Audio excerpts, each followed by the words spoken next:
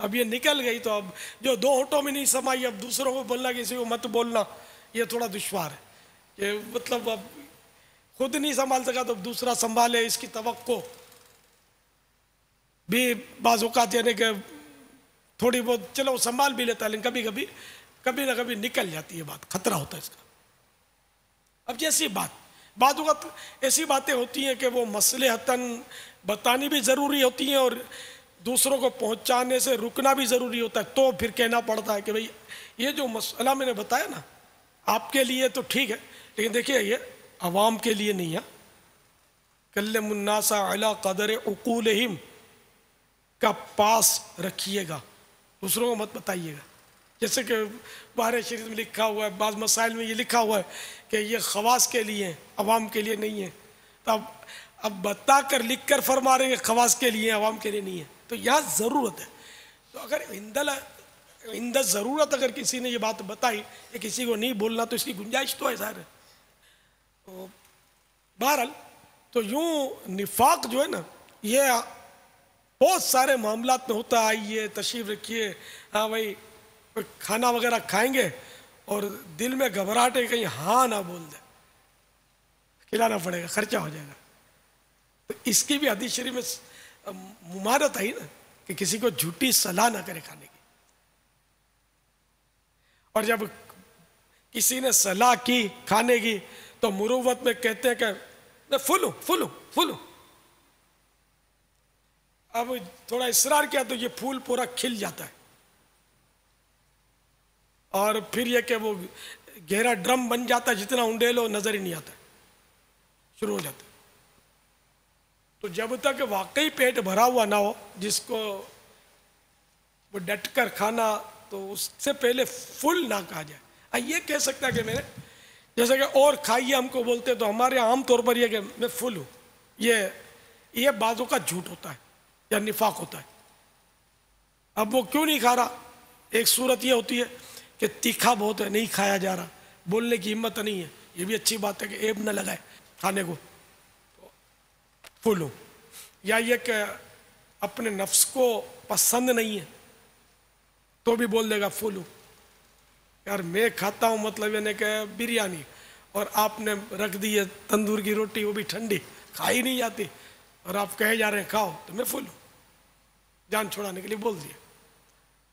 ایک صورت, تیسری صورت یہ کہ پرہیزی کھانا ہے, اس کے حساب سے وہ پرہیزی کھانا کھاتا ہے اور یہ کھانا اس کی پرہیز کے مطابق نہیں ہے تو پھر کہہ دے گا فل ہوں. یہ تیسرا جھوٹ کا سبب بنا. اچھا, چوتھا یہ کہ پیٹ کے قفلے مدینہ والا ہے اور اس نے کھا لیا ہے اپنی ضرورت کا, اب مزید یہ کھانا نہیں چاہتا, پھر منہ سے نکلے گا فل ہوں تاکہ یہ اصرار نہ کرے. تو یہاں تو بہتر یہی تھا کہ یہ فل ہو ہی جاتا تاکہ جھوٹ تو نہ بولتا, کہ جھوٹ بولنا حرام اور جہنم میں لے جانے والا کام ہے. اور بھوک سے کم کھانا یہ ایک افضل عمل ہے کہ اگر بھوک سے کم نہیں کھایا, پیٹ بھر کے کھایا تو کم از کم گناہ گار تو نہ ہوتا, تو گناہ گار ہو گیا. تو اس لیے ایسے موقع پر کہ جیسے قفل مدینہ پیٹ کا لگایا ہے, مرحبا, لگانا ہی چاہیے, بہت مفید ہے. اب کوئی اصرار کرے تو یہ نہ کہے کہ فل ہوں, بلکہ یہ کہہ دے کہ میں نے اپنے حساب سے کھا لیا ہے, جبکہ اور کوئی وجہ نہ ہو کہ پسند نہیں ہے اس لیے نہیں کھایا, تو پھر اس کو یہ کہ یہ نہ کہے کہ مطلب میں نے اپنے حساب سے کھایا, بلکہ بعض صورتوں میں چل جائے گا کہ میں نے اپنا جتنا جی چاہیا اتنا میں نے کھا لیا. اب یہ کہ پسند نہیں تھا تو یہ جی نہ چاہا تو نہیں کھایا, اس کو یہ نہ بولے میرے جتنا جی میں آیا میں نے کھا لیا. اب پلیز اصرار نہ فرمائے, جزاک اللہ. اس طرح بھی آدمی اس کو ٹال سکتا ہے, یا بولے کھاؤ تو تھوڑا سا لے لیا, پھر آگے آ رہا کھاؤ, یہ لے لیا, اس کا دل خوش کر دیا, 2-4 دانے اٹھا لیے, کھا لیے. تو یہ بھی ہو سکتا ہے کہ اس کی دل آزاری یا دل شکنی بھی نہ ہو, دل جوئی بھی رہے اور اپنا بھی حساب کتاب برابر رہے, اور بغیر کسی گناہ کے یہ جو کھانے کی تقریب یا دعوت تھی یہ اتمام کو پہنچے. اگر یہ ہے, یہ سب کب ہوگا کہ جب ہمیں ایسی صحبتیں ملیں گی, ہمارا مطالعہ ہوگا. اور سچی بات ہے کہ ہر بات کتاب میں لکھی نہیں ہوتی، تجربے سے بھی آتی ہے، صحبت سے بھی آتی ہے. صحبت کی بات نقش ہو جاتی ہے، کتاب کی بات جلدی نقش نہیں ہوتی. یہ فرق تو ہوتا ہے. کوئی سمجھاتا ہے نا جلدی سمجھ میں آ جاتا ہے. تو یہ دونوں ہی ہو کہ مطالعہ بھی ہو، صحبت بھی ہو. اور السوال مفتاح العلم، سوال علم کی چابی ہے، یہ بھی اپنے پاس ہو.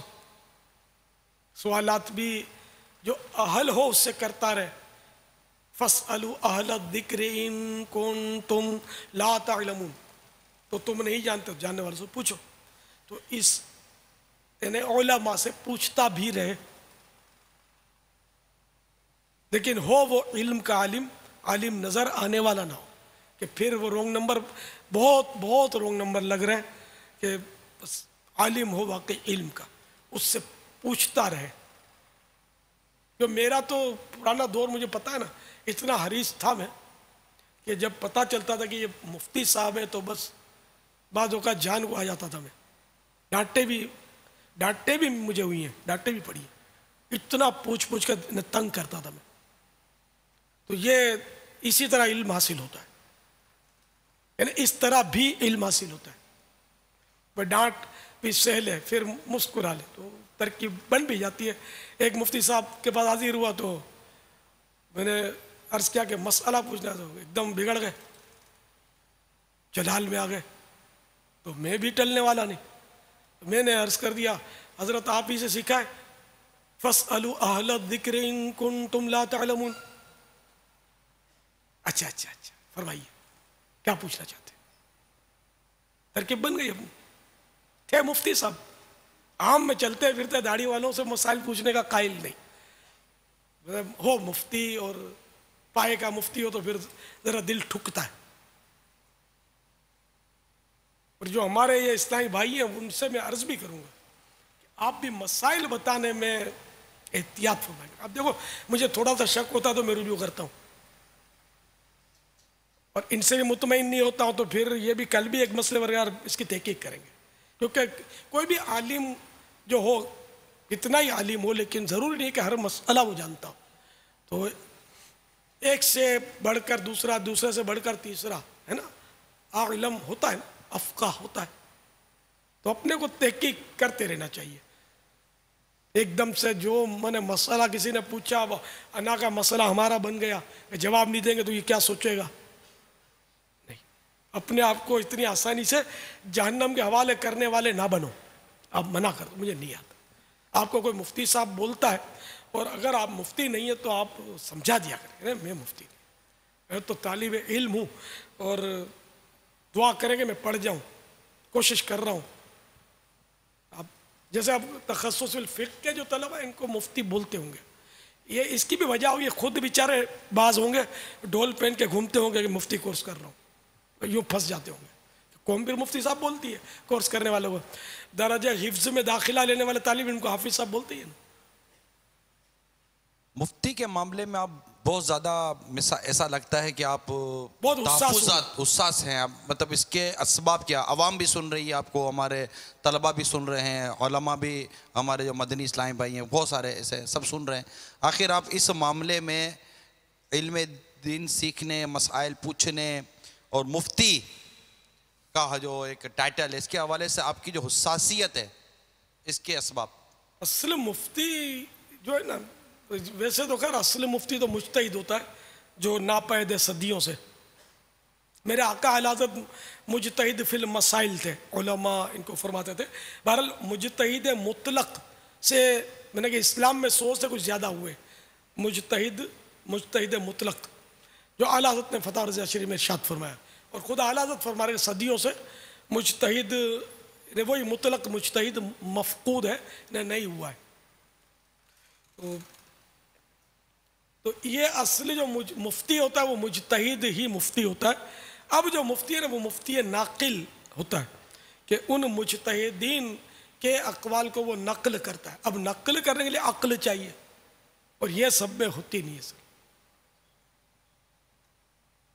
تو واقعی جو مفتی ہے تو وہ مفتی اسلام ہوتا ہے. یعنی وہ جو کہے وہ شریعت ہوتی ہے، تو اس لیے ان کو تو پھونک پھونک کے قدم اٹھانا چاہیے، تو بتانا بھی نہیں چاہیے آسانی سے۔ ہمارے یہ اسلامی بھائی غور فرما لیں کہ جو پوچھا اپنے پاس جواب ہونا چاہیے، تو اس سے کیا پھر اپنا تھوڑا اس میں حب جا ہوتی ہے نا، کہ یار لوگ بولیں گے بڑا حاضر جواب ہے، ہر مسئلہ اس کو آتا ہے، جو پوچھو اس کے بعد جواب ہوتا ہے۔ اب یہ تو خدا بہتر جانے کہ جو آپ جواب دیتے ہو سچا ہوتا ہے یا گزارے والا ہوتا ہے یا جھوٹ پر مبنی ہوتا ہے، یہ تو یہ آپ جانتے ہیں، خدا جانتا ہے۔ تو یہ اس لیے وہ میں عرض کرتا ہوں کہ میں صحیح بولتا ہوں کہ بارہا ایسا ہوتا ہے کہ میں جواب نہیں دیتا، منع کر دیتا ہوں، مجھے سمجھ نہیں آتا، بہت بظاہر چھوٹا سا مسئلہ ہوتا ہے، وہ میرے کو نہیں آتا، اس کے علاوہ بھی مجھے پوچھتے رہتے ہیں نا، تو اپنے بچوں کو منع کر دیتا ہوں کہ میرے کو نہیں پتا، میں مفتی صاحب سے پوچھ کے بتاؤں، تو پھر میں کوشش کر کے معلومات کر کے عرض کر دیا کرتا ہوں، یا کتاب سے دیکھ لیتا ہوں، میں دیکھ کر بتاؤں گا۔ تو یوں احتیاط ضروری ہے، کیونکہ اٹکل سے مسئلہ بتانا یہ حرام ہے اور جہنم میں لے جانے والا کام ہے۔ ہمارا اٹکل پچو بہت ہے قیاس سے، تو یہ آپ حضرات میں سے جو بھی مفتی کی تعریف پر پورے نہیں اترتے، تو وہ مہربانی کر کے ایک تو لوگوں کو روکیں کہ آپ کو مفتی نہیں کہیں، علامہ صاحب بھی نہیں کہ علامہ، ہر عالم علامہ نہیں ہوتا، یہ مبالغے کا صیغہ ہے، بہت بڑا عالم۔ اب آپ عالم بھی ہیں نہیں ہیں، یہ بھی اب آئینے میں دیکھیں آپ کے عالم ہیں یا نہیں ہے، یا تو فرض علوم ہی ہم کو معلوم نہیں ہے کہ جو عوام کے لیے، جو عوام کے لیے علماء کو معاف کیسے ہو جائے گا، کہ جس کو فرض علوم اپنی ضرورت کے معلوم نہیں ہو تو فاسق ہے، عالم تو ہو ہی نہیں سکتا نا۔ اب گردانیں رٹ لی اور صرف و نحو پر عبور حاصل کر لیا، تو دور حدیث کر لیا، تو یہ تھوڑی عالم بن گیا۔ اس کے لیے اس کو ضرورت کا علم ہے یا نہیں، یہ ایک بڑا مسئلہ ہے۔ ضرورت کا علم میں صحیح بولتا ہوں، میں امتحان میں نہیں ڈالوں گا، ابھی میں دو چار اصطلاحیں شرعی اگر بولوں نا، اس کی کسوٹی کروں نا، تو شاید بہت سو کا پردہ اٹھ جائے، اس لیے میں برہم رکھتا ہوں، احتیاط کرتا ہوں کہ نہیں پوچھوں، اور یہ مشورہ بھی دیتا ہوں کہ علماء کو بھی کبھی جو علماء کہلاتے ہیں ان کو پوچھا مت کرنا، اس طرح کہ بھئی چغل خوری کی تعریف کیا ہے، تو بدگمانی کی تعریف کیا ہے، تو اخلاص کی تعریف کیا ہے، تو توکل کی تعریف کیا ہے، تو جھوٹ کی تعریف کیا ہے، یہ دو چار میں نے نام لیے۔ اب ہر ایک اپنے آپ سے جواب طلب کرے کہ مجھے اس کی تعریف معلوم ہے کہ نہیں ہے۔ اچھا، خالی تعریف معلوم ہونا کافی نہیں ہے، یہ ضروری نہیں کہ تعریف جو لکھی گئی کتابوں میں تو وہ رٹی رٹائی تعریف وہی سیم ہو، کم از کم اتنا تو پتا ہو کہ جھوٹ بولتے کس کو، غیبت بولتے کس کو، پتہ ہی نہیں ہوتا۔ تو یوں پھر صرف اتنا نہیں کہ تعریف معلوم ہوگی تو فرض علم آ گیا، اس پر مستقل ہو، یہ معلوم رہے، تو پھر یہ کہ اس اب جیسے کہ وہ مہلکات میں سے کہ تباہ کن ہے، برباد کرنے والا وہ فعل ہے، یہی جیسے کہ سمجھو کہ غیبت، اب یہ کہ پھر ان بربادیوں کے علاج بھی معلوم ہونے چاہیے، کہ ان کے بچنے کی تدابیر بھی معلوم ہو۔ جب یعنی کہ اول یہ کہ تعریف معلوم نہیں ہوگی، جب تعریف معلوم نہیں ہوگی تو گناہ کرے گا، تو پتہ ہی نہیں کہ یہ غیبت بولتے کس کو ہے، جھوٹ بولتے کس کو ہے، چغل خوری بولتے کس کو ہے۔ خود جنا مجتہد ہے، یہ مجتہد ہوتے ہیں عام طور پہ، ان کو پتہ ہوتا ہے، تو اس لیے وہ بولتے چلے جائیں میں صحیح ہوں، یہ غلط کیا کام ہے۔ تو یوں یہ پھنس جاتے، تعریف معلوم نہ ہونا یہ گناہ میں ڈال دے گا، اچھا اس کا علاج معلوم نہ ہونا گناہ میں پھنسائے رکھے گا اس کو، پھر کچھ علامتیں بھی کچھ نہ کچھ تو اس کو پتہ ہو نا کہ اس گناہ سے یہ بچے، یا تو مطلب کچھ بھی نہیں پتہ ہوتا، صرف نام سنا ہے کہ جھوٹ ہوتا ہے، غیبت ہوتی ہے، چغلی ہوتی ہے، ریا ہوتا ہے۔ یہ کیا ہے ریا؟ کس کو بولتے ریا؟ اور اس کی علامتیں کیا ہیں، اس سے اس کے معالجات کیا ہیں، اس سے بچا کیسے جائے؟ جب کچھ بھی نہیں پتا ہوگا تو بچیں گے کیسے؟ نہ تعریف پتا ہے نہ اس کا علاج پتا، تو بچیں کیسے؟ ہیں علامہ صاحب مفتی صاحب میں جھوم رہے، ہاتھ چموا رہے، پتا کچھ بھی نہیں کہ ریا بولتے کس کو ہے، خود پرلے درجے کے بعضوں کا ریاکار ہوتے ہیں، اور ان یہ سمجھتے ہیں کہ میں نیکوکار ہوں، تو پتہ ہی نہیں ہوتا کہ ریا ہوتی کیا، یہ میں جنرل بات کرتا ہوں، میں ان کی کرتا ہوں کہ جو مفتی ہوتا نہیں ہے خالی مشہور ہو جاتا ہے کہ مفتی ہے، عالم ہوتا نہیں ہے مشہور ہو جاتا ہے علامہ ہے، میں ان کی بات کر رہا ہوں۔ جو بنیادی طور پر واقعی علماء اور مفتیان کرام ہیں وہ اس وقت یعنی کہ میرا موضوع نہیں ہے ان سے، معاذ اللہ ان کو نہیں کہہ رہا، ان کے تو قدموں کی دھول مجھے مل جائے تو شاید میں بھی کچھ علم کی روشنی پالوں۔ میں ہم جیسوں کی بات کرتا ہوں، جیسے مستصوف اور متصوف کی بات آئی تو ایک تو عالم جو دین کا عالم ہے، علم کا عالم ہے، اور ایک عالم اور ایک عالم کہلانے والا، تو میں کہلانے والوں کی بات کر رہا ہوں، ان کو کچھ بھی نہیں پتا ہوتا، بعض اوقات ہوتے لحیم شہیم اور تھوڑا قد کاٹ اور روب اور داڑھی، تو یہ امامہ بڑا کلف والا، تو لوگ سمجھتے ہیں بہت بڑی وہ علمی شخصیت ہے، اور جب بولتا ہے تو مسئلہ ہو جاتا ہے۔ تو اللہ کرے کہ ہم علم کے عالم بن جائیں اور ہمیں یہ ضرورت کا علم آ جائے، یعنی کہ فرض علوم اللہ کرے ہمیں آ جائے۔ فرض علوم میں بہت کوتاہی ہے، تو یہ ذہن بنا لیے کہ جب تک فرض علوم اپنی ضرورت کے تو عوام پر فرض ہیں، یعنی کہ جن کو اپنی ضرورت کے فرض علوم عوام میں جن کو آتے ہیں نا، ان کا عالم ہونا ضروری نہیں کہ وہ عالم بھی ہو گیا۔ یہاں تو مطلب یہ کہ عالم کہلانے والوں کو فرض علوم کتنے آتے ہیں، یا اب خود غور فرما لیں کہ کتنے آتے ہیں، تو اس میں بہت سو کی شاید وکٹ اڑ جائیے، اللہ کرے کہ مطلب آ جائے۔ پھر یہ کہ پوچھنے کا ذہن ہو، نہیں سمجھ آئی پوچھا، میں نے عالم سے رجوع کیا، جو بھی ہم سے عالم ہے، واقعی علم کا عالم ہے، اس سے رجوع کریں، مفتیان کرام سے رجوع کریں، ان سے دریافت کریں، ان کو لکھیں، تو جب لکھیں گے تو جواب تو آ ہی جاتا ہے۔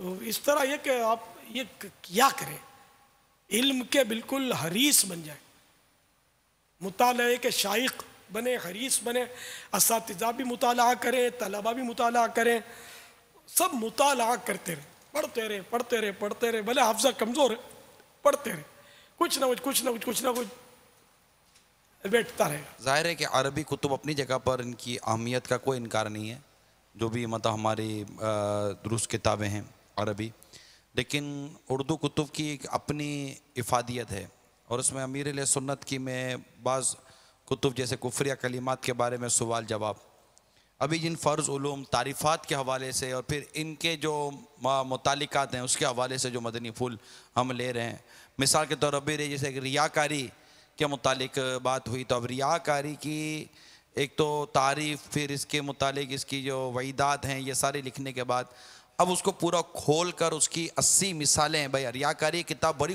پیاری اور بڑی خوبصورت اور بڑی عمدہ کتاب المدینہ العلمیہ نے اس کو ترتیب دیا ہے اور مقتدر المدینہ سے ملتی ہے، اللہ کرے ہم اس کا پورا مطالعہ کرنے میں کامیاب ہو جائیں۔ بڑی جامع کتاب ہے، مختصر بھی ہے اور جامع بھی ہے، لیکن میں ایک سمجھانے کے لیے یہ بات عرض کرتا کہ یہ ایک ہماری جیسے درسی کتاب ہے، فیضان سنت کا ایک باب ہے نیکی کی دعوت، اس میں یہ موجود، جوا اس میں موجود، اس طرح اگر ہم غیبت کی تباہ کاریاں اپنی یہ جو فیضان سنت جلد اول اور یہ کفریہ کلمات کے بارے میں سوال جواب لے لیں، پردے کے بارے میں سوال جواب لے لیں، غیبت کی تباہ کاریاں کتاب لے لیں، یہ چند کتابوں کے نام جو ابھی میرے ذہن میں آ رہے ہیں یہ لیں، تو اس کا اول تاخیر اگر ہم بغور مطالعہ کرنے کا ذہن بنائیں، ایک بار کم از کم اگر نہیں کیا تو مطالعہ کرنے کا ذہن بنائیں، مجھے میرا گمان غالب ہے ہمیں اتنی معلومات حاصل ہوگی، اتنے فرض علوم حاصل ہوں گے، پھر حدیث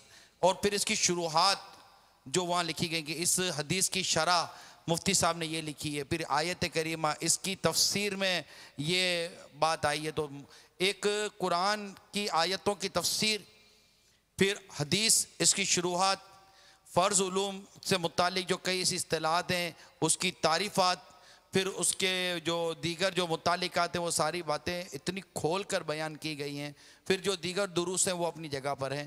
تو میں تو آپ کو مشورہ دوں گا، میرے مدنی چینل کے ناظرین کو مشورہ دوں گا، موضوع بڑا سنجیدہ ہے اور ہماری قبر و آخرت سے براہ راست متعلق ہے، براہ راست ہماری قبر و آخرت سے متعلق ہے، اور ہم سب کے لیے گویا کہ یہ ایک موضوع ہے۔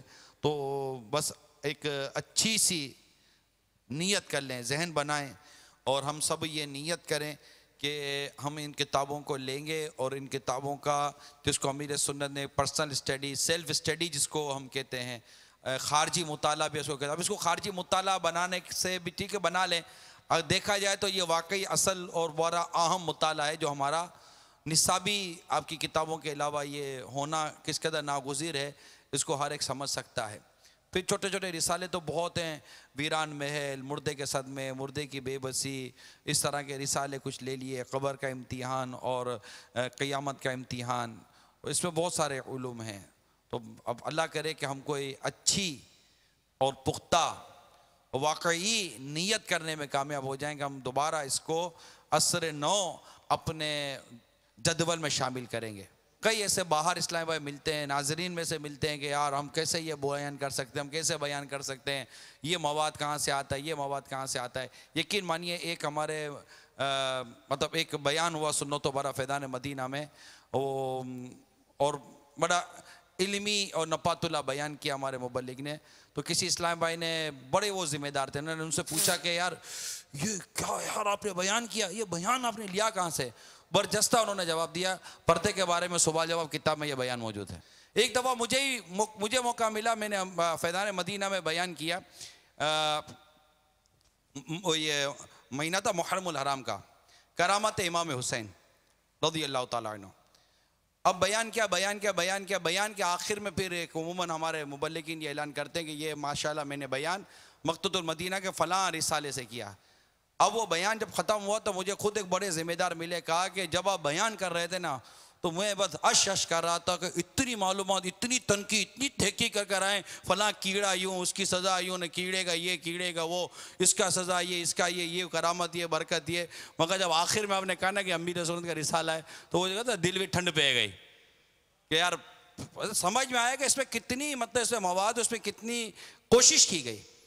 مگر ایک کاش کہ ہم پڑھنے والے بنے, ایک کاش ہم پڑھنے والے بنے. کریں یار, نیت کریں یار. صلو علی الحبیب صلی اللہ تعالی علی محمد. صدا گیت گاتا رہوں میں نبی کے, ہو توفیق ایسی عطا یا الہی. گیت گاتا رہوں میں نبی کے, ہو توفیق ایسی عطا یا